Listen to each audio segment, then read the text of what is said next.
안녕하세요, 여러분. 저는 이제 예순이 넘은 한 여인입니다. 아이 하나만 바라보며 살아온 세월이 어느새 황혼기에 이르렀네요. 요즘 들어서는 여러 가지 생각이 많이 드는 것 같아요. 때로는 제 인생에 스며든 석양이 뜨겁고 벅차게 느껴지기도 하고요. 어떤 날엔 그 석양이 너무나 애잔하고 고요하게 다가오기도 해요. 여러분들은 어떤 삶을 살아오셨는지 궁금하네요.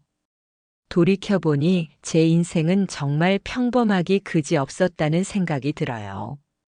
어떻게 이렇게 순식간에 반평생이 훌쩍 지나가 버린 건지. 슬프게도 세월은 가차없이 흘러가 버렸고요. 지금 제 손에 남은 건 이 늙어가는 몸뚱이 하나뿐인 것 같아요. 그래도 매일같이 하루라도 더 건강하게 살아보려고 노력하고 있어요. 몸에 안 좋은 건 입에 대지 않고요. 몸에 좋다는 것만 골라서 먹으면서 최선을 다하고 있죠. 이 나이쯤 되면 이제 편한 대로만 살아도 될 것 같은데. 그런 생각이 가끔 고개를 들기도 해요. 하지만 그럴 때마다 한 가지가 저를 다시 일으켜 세우더라고요. 앞으로의 인생이 지금까지의 인생보다 더 소중하다는 생각 말이에요. 제 삶에서 가장 귀한 보물은 바로 저희 딸 민서였어요. 뱃속에 있을 때부터 저를 힘들게 했던 아이였죠.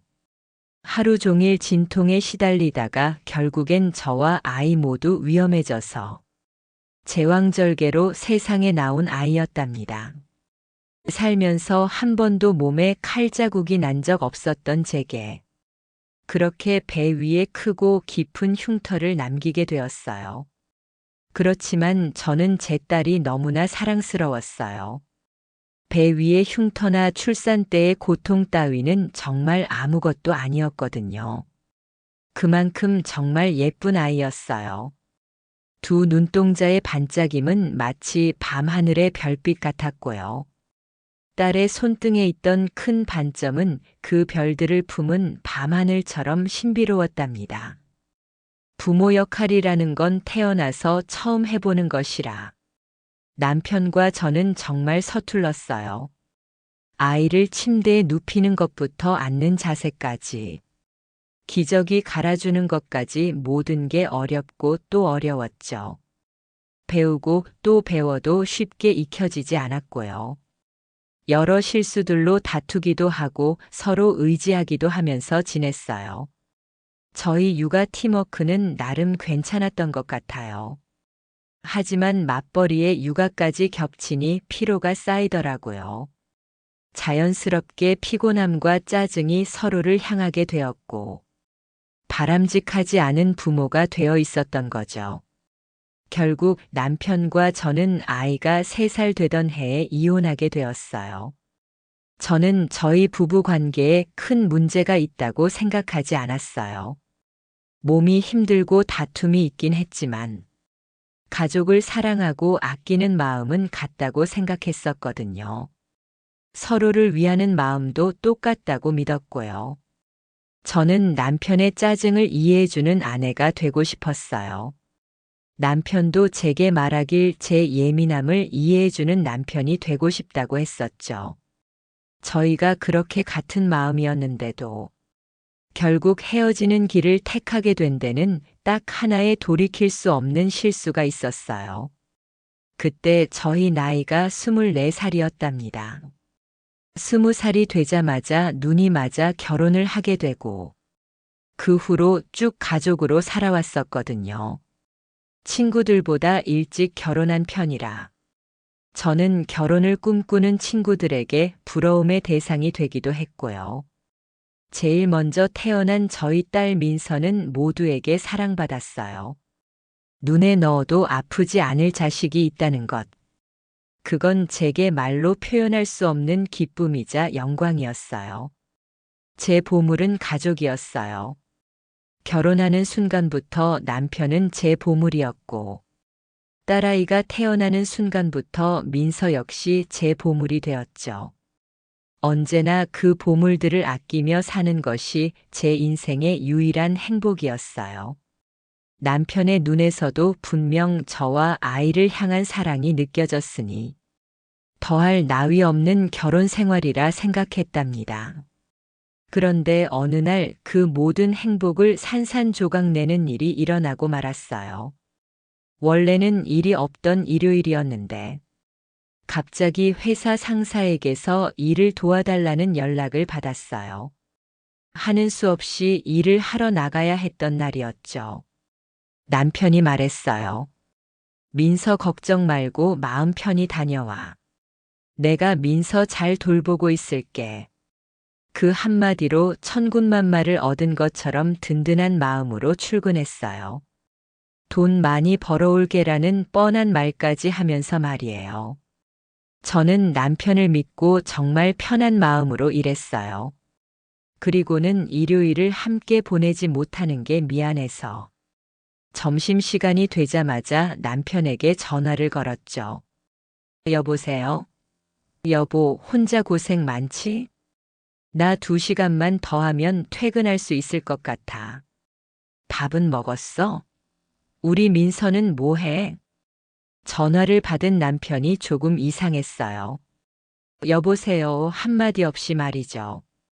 아마 혼자 아이를 돌보는 게 쉽지 않아서. 그래서 지쳐서 말이 없나 보다 생각했어요. 그런데 제 질문이 끝나자마자 남편의 울먹이는 소리가 들려왔어요. 당황한 저는 자리에서 벌떡 일어나 큰 소리로 물었어요. 여보, 왜 그래? 무슨 일 있어? 왜 그래? 결혼 전에도 결혼 후에도 눈물 한 방울 보인 적 없었던 남편의 울음소리는 저를 당황하게 만들기 충분했어요. 빨리 전화기 너머의 남편이 무슨 말을 해주기를 바랐죠. 저는 다그칠 수밖에 없었고 회사에 나와 있던 다른 직원들이 저를 흘끔거리기 시작했어요. 한쪽 어깨로 전화기를 귀에 대고서 겉옷을 챙겨 입었어요. 어쩐지 저도 눈물이 날 것 같았고 마음이 조급해졌어요. 불안한 예감이 들었지만 상상하지 않으려 했어요. 하지만 제발 아니길 바랐던 말이 수화기를 통해 전해졌어요. 여보, 민서가, 우리 민서가 어떻게 되었는지 말을 얼버무리며 울기만 하는 남편이 답답해서 그대로 수화기를 내려두고 문 밖으로 달렸어요. 따라 나온 부장님이 차 시동을 걸며 저를 태워주셨어요. 부장님도 별일 아닐 거라고, 민서는 잘 있을 거라고 저를 다독여 주셨죠. 달려가서 뒤도 돌아보지 않고 집 문을 열었어요. 저와 통화를 하던 그 자세 그대로였는지 여전히 집 전화 앞에 무릎을 꿇은 채 울고 있는 남편이 보였어요. 그런 남편을 무시한 채 온 집안을 뒤졌어요. 민서야, 민서야, 엄마 왔어. 민서야. 여보, 민서 어디 있어? 우리 민서 어디 있냐고. 방마다 문을 다 열고 뒤져보아도 민서의 모습은 찾아볼 수가 없었어요. 반쯤 미친 얼굴을 하고서 남편의 어깨를 붙잡고 흔들며 다그쳤어요. 그랬더니 남편이 정말 용서할 수 없는 말을 했더군요. 잠깐이었는데, 정말 잠깐이었는데, 사라졌어. 결국 제가 가장 아니길 바랐던 일이 일어난 것이었어요. 아이를 데리고 시장에 나갔다가 잠깐 아는 사람을 만나 대화를 나누었는데 그 사이에 민서를 태우고 있던 유모차가 감쪽같이 사라졌다는 것이었어요. 오전 내내 시장을 돌아다니며 수소문하고 여기저기 민서 이름을 부르며 찾으러 다녔지만 민서는 물론 민서가 타고 있던 유모차도 찾을 수가 없었다고 했어요. 믿기 싫은 현실에 눈물도 나지 않고 그럴 리가 없다며 당장 이웃집을 찾아갔어요. 저희 집 딸이 없어졌어요. 저랑 남편이 아이를 찾으러 나가야 하는데 혹시라도 집으로 연락이 올까봐 불안해서. 혹시 저희 집에 잠깐 계셔 주실 수 있을까요? 가까이 어디 부탁할 사람도 없고 해서. 무리한 걸 알면서도 부탁드렸어요. 이웃 아주머니께서는 얼른 가보라며 저희 집 전화기 앞을 지켜주시겠다고 약속까지 해주셨고요. 저는 그대로 남편을 윽박지르듯 불러내어 밖으로 나갔어요. 남편은 경찰서로, 저는 남편이 아이와 함께 갔었다는 시장으로 향했어요. 지갑에 있던 아이 사진을 꺼내어 시장 상인 한 분도 빠짐없이 붙들고 모두에게 보여주었어요. 아이를 찾고 있어요. 잠깐만 시간 내서 자세히 봐주세요. 모두가 안타까워하며 하나같이 말씀하시더군요. 아이 얼굴은 기억이 안 나는데. 아유, 안타까워서 어쩌나. 아기 엄마 힘내요, 힘내. 힘내라는 말이 꼭 아이를 찾을 수 없을 것만 같은 말로 들려. 괴로웠지만 근처에 있을 거라는 몇몇 분들의 말에 힘입어 동네를 샅샅이 뒤지기 시작했어요. 하지만 그 많은 아이들 중 민서의 모습은 찾아볼 수 없었어요. 미칠 것 같은 마음에 찢어지는 가슴을 붙잡고 남편이 갔을 경찰서를 다시 찾았어요. 그런데 경찰서 의자에 앉아 있는 남편의 모습이 보이더군요. 여전히 울고만 있는 모습. 불현듯 경찰에 신고를 하고 한 발자국도 움직이지 않았을 것이라는 생각이 들어 화가 치솟았어요. 당신 지금 눈물 나와서 민서 찾지 않고 여기서 뭐 하고 있는 거야? 대체. 남편은 고개를 들어 퉁퉁 부은 얼굴을 하고 제게 말하더군요. 내가 내 맘대로 울지도 못하냐? 아무리 찾아도 없는데 나더러 어쩌라는 거야? 할 말이 없었어요. 그게 애 아빠가 할 소리냐고 따져보았지만 돌아오는 말은 없었어요. 억울함에 환장할 것 같은 채 가슴을 꾹 누르며 남편에게 울분을 토해냈어요. 당신이 여기서 눈물이나 짜내고 있는 이 여유로운 순간에 우리 민서는 겨우 2살밖에 안 된 우리 민서는 얼마나 무섭고 두렵겠어. 애타게 엄마 아빠를 찾고 있겠어. 빨리 자기 찾아달라고 속으로 얼마나 외치고 있겠어. 남편은 제 말을 듣고 한숨을 쉬듯 자리에서 일어나 어디론가 걸어갔고 저는 그대로 다시 경찰서에 들어갔어요. 아이를 잃어버렸다는 말에 접수된 내용을 확인한 경찰은 지금 찾아보고 있으니 댁에 가서 기다리시라는 말뿐이었어요. 벽에 걸린 시계를 보니 어느덧 밤 시간이 되어 있더군요. 저희 집으로 전화를 걸어 아주머니께 감사하다는 인사를 전했어요. 갑자기 부탁해서 죄송했고 늦은 시간까지 도와주셔서 감사했다고 말이에요. 그런데 정말 감사하게도 집에 누가 오기 전까지 전화기를 지켜주시겠다고 하시더군요. 남편도 답답하게 굴고 경찰서에서도 답답한 대답이 돌아오니 제 마음도 지쳤던 찰나 아주머니의 그 말 한마디에 힘이 솟았어요. 엄마가 애 찾아야지 하시는 말씀이 어찌나 고맙던지. 감사하다고 전화를 끊고 다시 거리를 달렸어요. 민서야, 민서야. 제 목소리를 듣고 민서가 울음을 터뜨려 주기를. 그 모습을 수천 번 상상하던 밤이었어요. 그리고 결국 민서를 찾지 못했어요. 다음 날 해가 지고 나서야 힘 빠진 다리를 이끌고 집으로 향했어요. 거실 전화기 앞에 앉아 졸고 있는 남편의 모습이 가슴 아프더군요. 자기도 놀라고 힘들었을 텐데 너무 쏘아붙인 것 같아 미안한 마음이 들었어요. 그런데 뒤를 돌아 주방 식탁을 확인하는 순간 다시는 내지 않으려 했던 화가 치솟고 말았어요. 제가 이상한 사람일지도 모르겠지만 아이를 잃어버렸으니 밥은 당연히 굶어야 한다고. 아이를 찾지 못했으니 밥이 넘어갈 리가 없다고 생각한 제가 나쁜 사람일지도 몰라요. 가스레인지 위에 있던 찌개는 물론이고 냉장고에 있는 반찬들을 몽땅 꺼내어 밥을 챙겨 먹은 남편이 이상하게 소름 끼쳤어요. 제가 들어온 것을 느꼈는지 남편이 잠에서 깨어났고 저는 남편을 향해 물었어요. 혹시 밥 먹었어? 배가 고파서 먼저 먹었어. 당신은? 저는 속으로 생각한 것들을 입 밖으로 뱉어내지 않았어요. 그때 그냥 그렇게 생각했던 것 같아요. 아, 이 남자는 나와는 다른 사람이구나. 이 남자는 자기 자식을 잃어버리고도 살겠다고 하루 한 끼를 굶지 못하는 사람이구나. 누가 아이를 잃어버렸고, 그래서 누구의 잘잘못을 따지고 싶은 마음은 없었어요. 하루, 이틀, 일주일이 지나면서 남편에 대한 믿음이 사라지고 배신감이 커지기 시작했어요. 무식했던 저는 일주일 내내 식사를 할 생각을 하지 못했다가 결국 쓰러져서 병원에 실려간 후에야 밥을 먹기 시작했어요.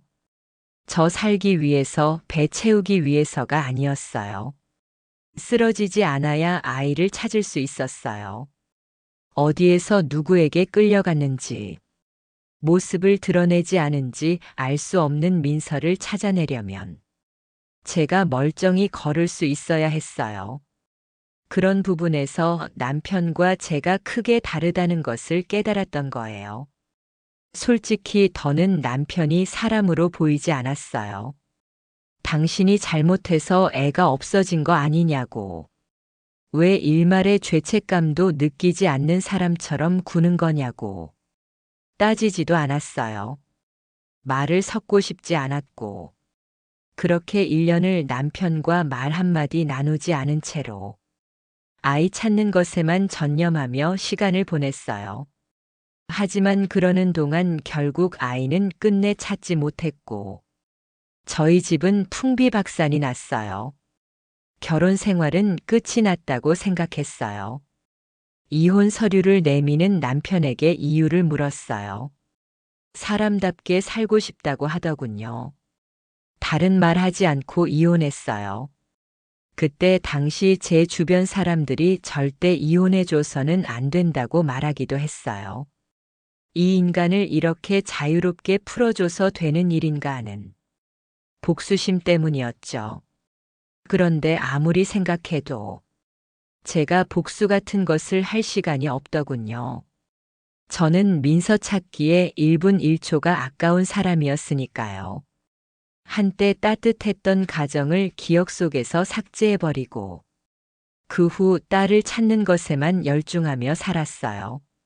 살던 도시를 몽땅 다 뒤지고 찾아내지 못했을 때는 근처 다른 도시까지 뒤져가며 살았어요. 가진 것은 점점 바닥을 드러냈고 아이를 찾으려면 여기저기 옮겨 다녀야 했고 그러려면 돈이 필요했고 그러기 위해선 일을 해야 했어요. 손에 잡히는 돈 되는 일은 몽땅했어요. 그러는 동안 거울을 보면 시체 하나가 눈을 깜빡이면서 있는 것만 같았어요. 몰골은 이미 망가진 지 오래였고 사람들에게는 잃어버린 딸 이야기 말고는 다른 이야기를 하는 법도 잊어버리게 되었죠. 어린 딸을 잃어버리고 약 40년 가까이 되는 시간 동안을 산송장으로 살았어요. 그러다 보니 전국 8도를 다 돌았어요. 여기저기를 떠돌며 아직 가지 못한 남아있는 지역을 볼 때 그래도 아직 가보지 못한 곳이 있다는 생각에 희망을 놓지 않았었는데 전국을 다 돌고 나니 허망한 마음을 숨길 수가 없더라고요. 그래서 포기할까 생각도 했었어요. 혹시 어디에서 힘들게 살아있거나 엄마를 원망하며 살아가고 있지는 않을까 걱정하는 것도 의미가 없는 것만 같았어요. 그렇게 저는 처음 살던 동네 근처로 돌아와 집을 구했어요. 이제는 딸을 찾더라도 훌쩍 커버렸을 딸을 제가 한눈에 알아볼 수 없을 것 같다는 생각이 자꾸만 들더군요. 그래서 함께 살았던 동네에 집을 구하고 싶었어요. 그런데 돈이 없어서 그런지 어림도 없더라고요. 집값은 또 왜 이렇게 올랐는지 하는 수 없이 근처 동네에 조금 싼 집을 구해 살게 되었어요.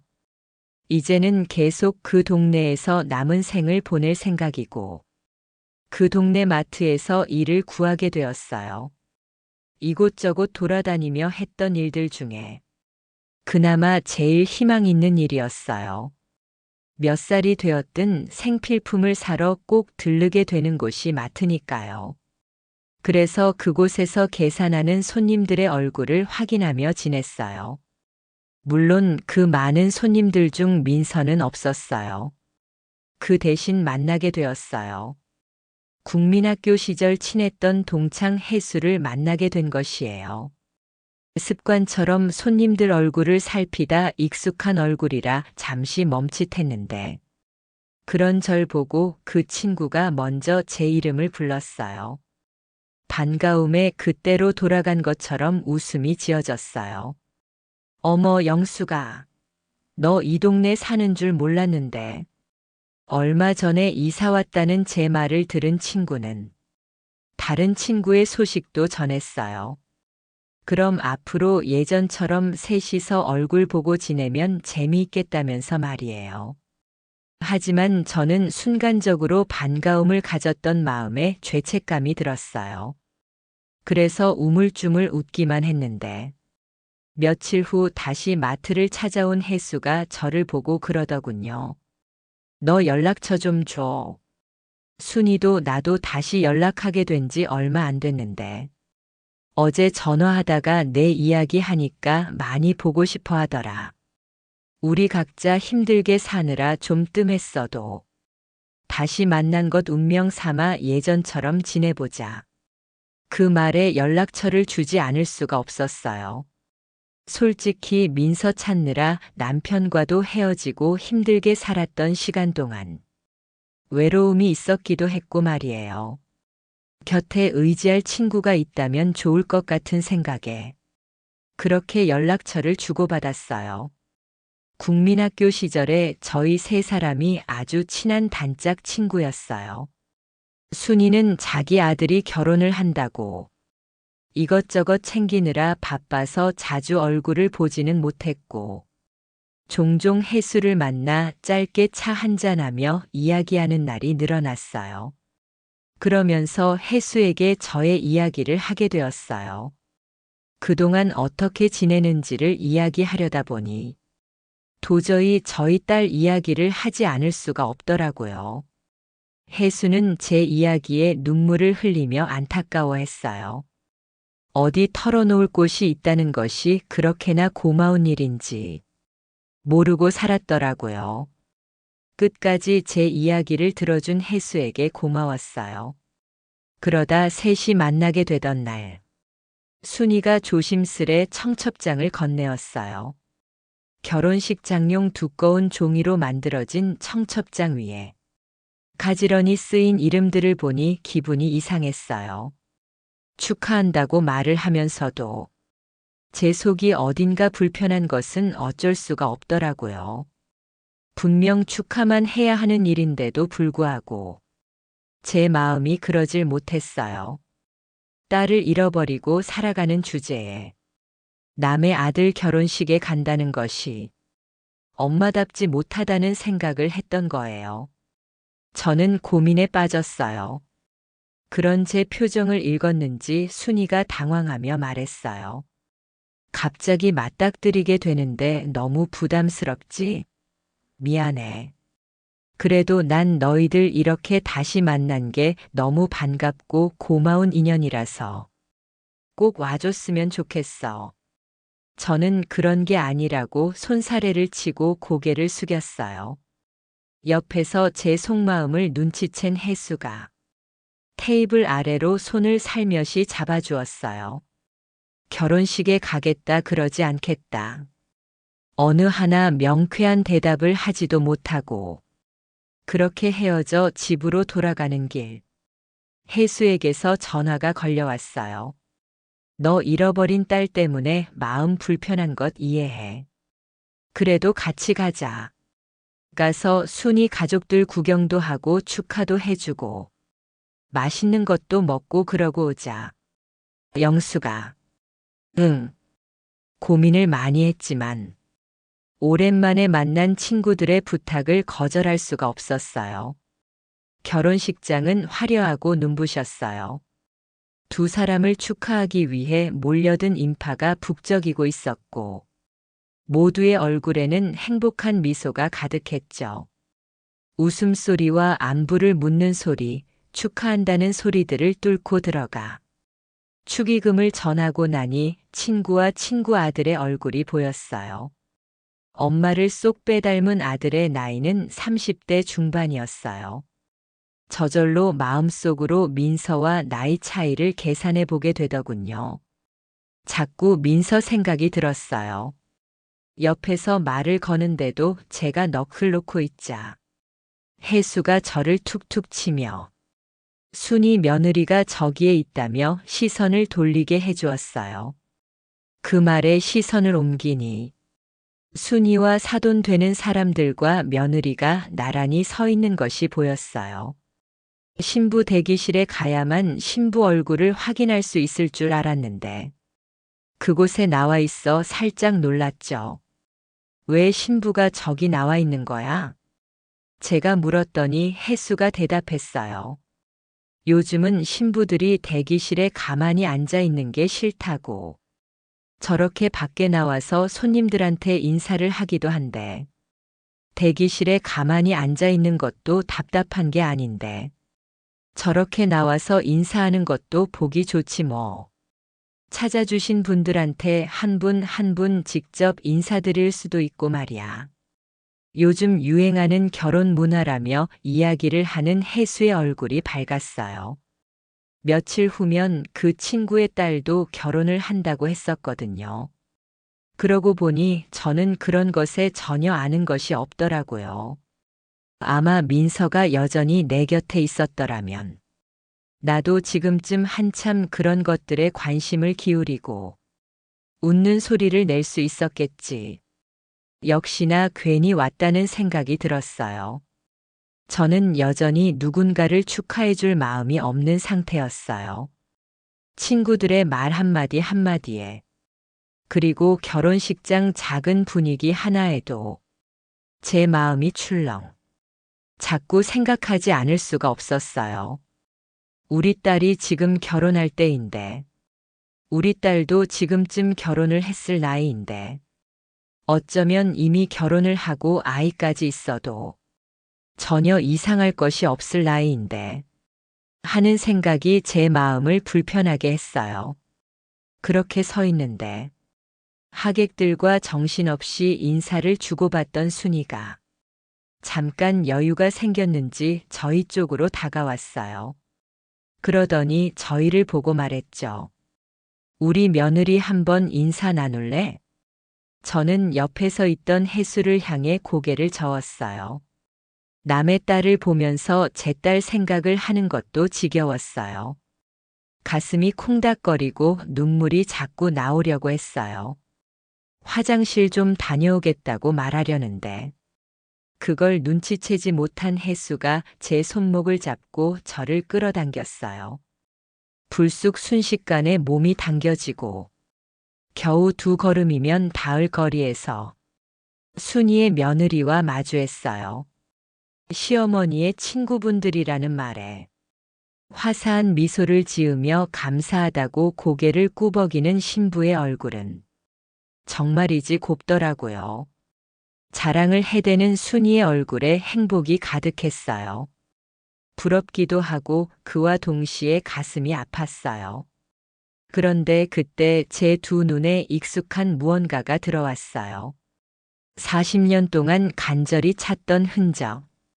친구 집의 경사를 진심으로 축하해주지는 못할 망정. 부러움과 괴로움에 힘들어하던 저의 눈에 한순간에 들어와 버린 그것의 정체는 저를 그 자리에 굳어버리게 했어요. 며느리와의 인사가 끝나고 예식장 안으로 들어가자고 저를 끌어당기는데 제 발걸음이 떨어지지 않았어요. 이상한 모습을 보이는 제게 어색한 눈으로 끝까지 웃어주던 순이 며느리의 얼굴, 그리고 가지런히 모으고 있던 손의 손등에 너무나도 선명히 보이던 커다란 반점. 예식장에 들어가 자리를 잡고 앉아 예식을 보는 내내 머릿속에서 떨쳐지지 않았어요. 그럴 리가 없지 않나 하고 저 혼자 고개를 저어도 보고 행진하는 신부를 뚫어져라 살피면서도 자꾸만 그 작은 확률에 기대를 품게 되었어요. 결국 옆에 앉아있던 혜수에게 이야기를 꺼냈어요. 혜수야, 순이 며느리 말이야. 집이 어디래? 부모님은 뭐하는 사람이래? 혜수는 저의 질문에 이상하다는 듯 저를 쳐다보았어요. 쓸데없이 그런 게 왜 궁금하냐 듯한 말투와 눈빛. 제 질문에 다른 뜻이 있다고 생각하는 것 같았죠. 저는 그런 혜수를 붙잡고 다시 한번 물었어요. 혹시 며느리가 부모 없이 자랐다고 하지는 않던? 만약 아니라면 신뢰가 되지 않는 생각이라는 걸 알고 있었어요. 하지만 계속해서 드는 의심을 떨쳐버리기 힘들었어요. 혜수가 저를 안타까운 눈으로 바라보며 말했어요. 얘 영수가, 너 왜 그런 소리를 하는 거야? 아까 신부 측 보니까 그 집 부모들도 다 자리에 있던데. 아, 너 설마 민서 생각나서 그래? 왜 얼굴이 닮은 것 같아? 혜수의 말에 입안이 바싹 말랐어요. 꼭 딸을 찾기라도 한 것처럼. 미친 듯이 두근거리던 가슴도 차분해지는 기분이 들었어요. 혜수의 말이 맞았어요. 분명 신부 측에는 부모들이 자리를 지키고 있었으니까요. 그 눈빛이며 애정 담긴 손짓은 분명 사랑하는 가족, 사랑하는 딸을 향한 것이 틀림없었어요. 저 혼자만의 망상일 것이 분명했어요. 하지만 이대로 의심을 접은 채 돌아서고 싶지는 않았어요. 그냥 돌아섰다가 두고두고 오늘을 떠올리며 제대로 확인하지 못한 것을 후회할 것 같았어요. 그 손등에 있는 반점은 민서가 태어날 때부터 가지고 있던 반점과 너무나도 닮아 있었어요. 그래서 예식이 끝나고 식사를 마친 후에도 자리를 떠나지 않았어요. 혜수가 저를 걱정하며 말리듯 이야기했지만 그녀도 저의 간절함을 무시할 수는 없었는지 그렇게 저를 이해해 주었어요. 혜수가 먼저 집으로 돌아가고 저만 식당에 남아 신부 측 가족들이 식사를 끝내기를 출입구에서 기다렸어요. 그리고 잠깐 화장실에 가려는 듯 자리를 빠져나온 신부 측 엄마의 손을 붙잡았어요. 모르는 사람이 갑자기 소매를 덥석 붙잡으니 놀란 눈치였어요. 기다리는 내내 속으로 수백 번 연습한 질문이었지만 입을 손으로 턱하고 막고 있기라도 한 듯 말문이 열리지를 않았어요. 그 여자가 저를 바라보는 눈빛이 이상하게 변하던 그때 뒤에서 그 여자의 하객들이 그녀에게 말을 걸었어요. 저는 하는 수 없이 그 소매를 놓아주었어요. 죄송합니다라고 허무맹랑한 사과를 건네면서 말이에요. 결국 저는 그 여자에게 확인하지 못했어요. 그 신부가 제 딸일지 모른다는 생각이 지배적이었지만 그럼에도 아닐 경우를 걱정하지 않을 수가 없었어요. 무엇보다 그날은 그 집의 잔치날이었어요. 심지어 그 집은 친구의 사돈댁이었고 차라리 묻지 않은 것이 다행이라고 생각해 보려 애를 썼지만 날이 갈수록 후회가 밀려드는 것을 막을 수 없었어요. 역시나 예상했던 대로 그때 그 며느리에게서 제 딸의 흔적이 떠나지를 않았어요. 그 결혼식 이후 저는 전보다 더 미쳐버리게 되었어요. 분명 민서가 맞을 거야. 분명 무슨 일이 있었던 거야. 그 아이는 분명히 민서 틀림없어. 친구의 며느리가 제 딸일 것이라는 생각은 감당할 수 없을 만큼 커져서 하루 종일 저의 머릿속을 괴롭혔어요. 참고 잊어버리려 할수록 자꾸만 선명해지는 기억에 그마저도 하늘이 보내는 어떤 신호라고 믿고 결국 무례를 범하기로 마음먹었어요. 혜수에게서 얼핏 들었던 그 사돈댁이라는 사람이 운영한다는 가게를 찾았어요. 아무것도 모르고 있을 순이에게 너무나도 미안했지만 그보다 더 중요한 것이 제 딸을 찾는 것이었어요. 갑작스러운 방문과 질문에 그 사돈이 당황하는 눈치였지만 혹시 아이를 입양한 거냐고 묻는 저의 질문을 피하진 않았어요. 오히려 깜짝 놀라며 어떻게 알았느냐고 대답하더군요. 그 말에 가슴이 두근거리면서 일말의 희망이 피어났어요. 무슨 말부터 어디서 어떻게 시작해야 할지 머릿속이 새하였지만 제가 2살짜리 아이를 잃어버렸었어요.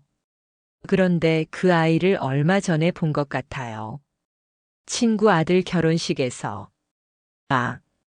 그러니까 제 말은 제 딸이 손등에 이만큼 커다란 까만 반점이 있었는데 횡설수설하는 저의 긴 이야기에도 그 사돈은 인상 한 번 찌푸리지 않고 이야기를 들어주었어요. 그런 태도에 오히려 말을 하는 제가 당황할 정도였어요. 그리고는 저의 작은 의심이 확신이 될 수 있는 말을 전했어요. 저는 아들을 일찍 하늘로 보냈어요. 제 목숨보다 귀했던 아들이 하루아침에 곁을 떠나니 그 괴로운 마음을 이루 말할 수 없었죠. 오랫동안 힘들어 하다가 뒤늦게라도 어떻게 해서든 살아보려고 딸아이를 입양하게 되었어요. 그래서 저는 그쪽 마음이 너무 이해가 가요. 자식 잃은 엄마 마음을 제가 왜 모르겠어요? 이렇게라도 찾아와야 살 것 같은 그 마음. 100번이고 1000번이고 이해하니까 제게 미안해하지 않으셔도 돼요. 저희 며느리랑 그쪽 따님이랑 태어난 해도 같고 어쩌면 이게 무슨 경우 없고 무리한 행동이냐. 화를 내지는 않을까 다행이라고 생각했는데 오히려 제 이야기에 귀 기울여주고 제 마음에 공감해주기까지 했어요. 들어보니 그 여자분에게 그럴 만한 사연이 있었고 친딸이 아니라 입양한 딸이었기 때문에 제 이야기에 귀를 기울일 수밖에 없었던 것이었어요.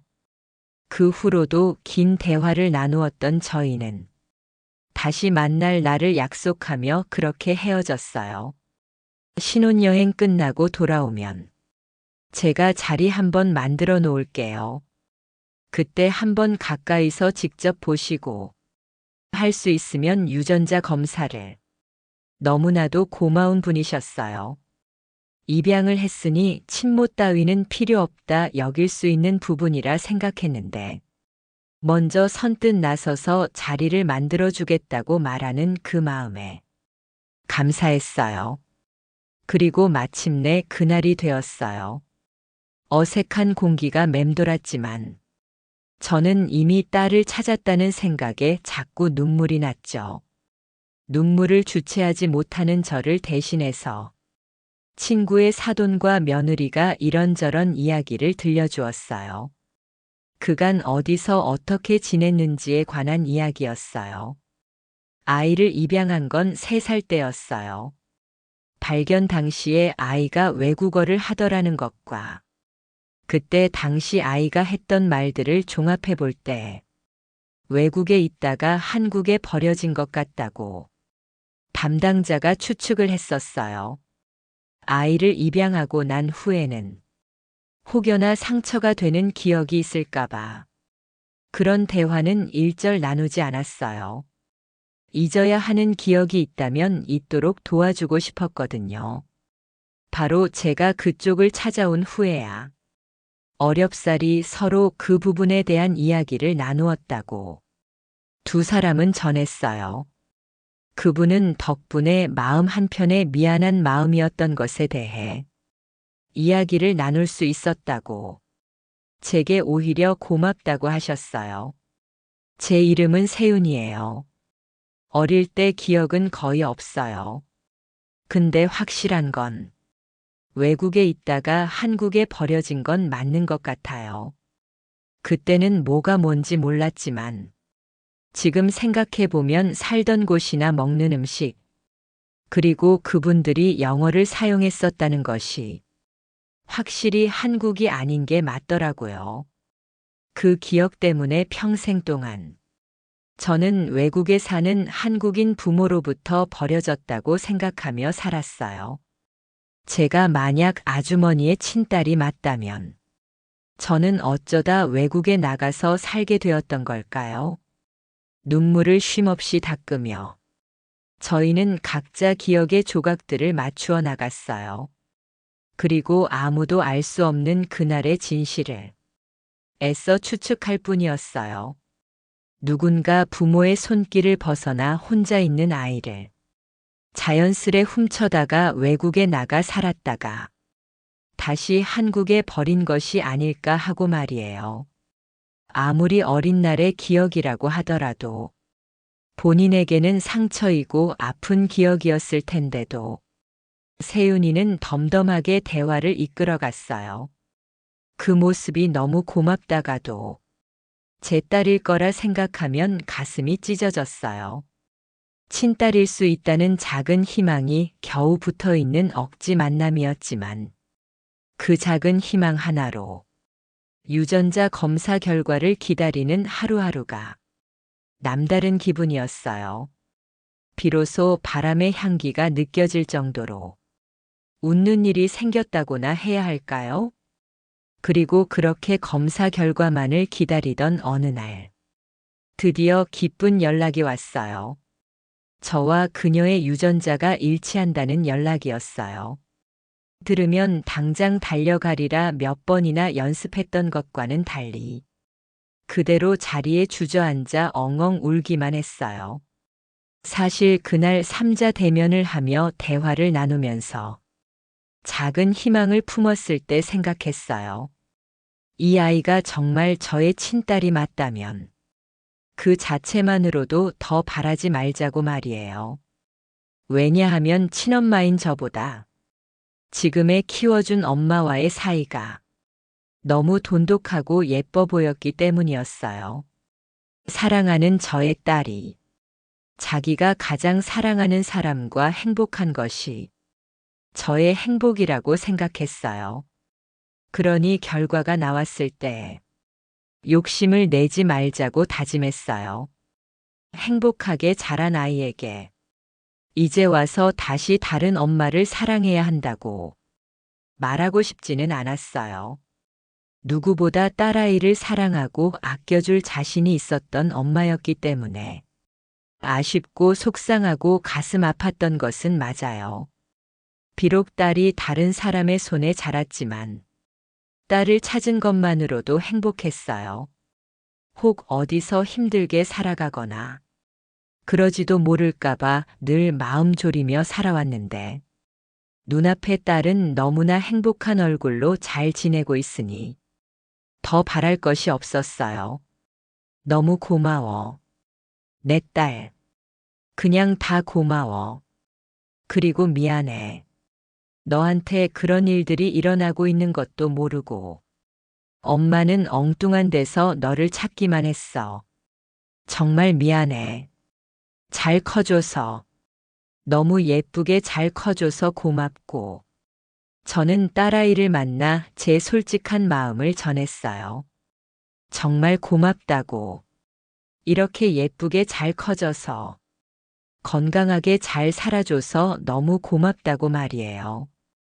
그 말 말고는 다른 어떤 말도 떠오르지 않더라고요. 상처받은 마음이 있다면 그 말 한마디로 그 상처를 안아줄 수 없다고 생각했어요. 아이가 허락한다면 앞으로 남은 시간 동안 그동안 주지 못했던 사랑을 나눠주며 마음으로 치유해주고 싶을 뿐이었죠. 그리고는 그분께도 마음을 전했어요. 친모인 제가 찾지도 못하고 방황하는 동안 그 작은 손 놓지 않고 꼭 잡아주셔서 정말 감사하다고. 덕분에 이렇게 제가 친딸을 다시 만나고 웃을 수 있게 되었다고. 불쾌할 수도 있는 갑작스런 방문에도 제 이야기를 다 들어주시고 이렇게 아이와 다시 만날 수 있게 자리까지 만들어주시고 그리고 무엇보다 아이를 사랑으로 키워주셔서 정말 고맙다고. 넘치는 사랑에 누가 보아도 너무 예쁜 여자가 될 수 있었던 거라고. 정말 감사하다고. 정말 고맙다고. 그 후 저는 행복을 되찾았어요. 지난 40여 년간의 지옥 같은 시간들을 보상받기라도 하듯 1분 1초가 행복으로 가득 찬 날들을 보내고 있어요.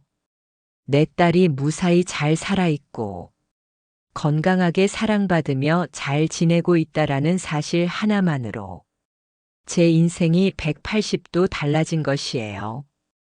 이제는 민서라는 이름 대신 세윤이라는 이름으로 소중한 삶을 살아가고 있는 제 딸.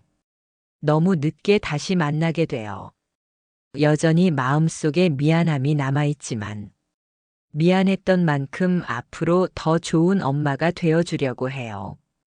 그리고 갑작스런 친모의 등장에도 미워하거나 불쾌하지 않고 저 같은 엄마가 하나 더 있다고 생각하니 마음이 노여울하며 호탕한 웃음으로 저를 인정하고 이해해주는 그분과도 좋은 인연을 유지하고 있어요.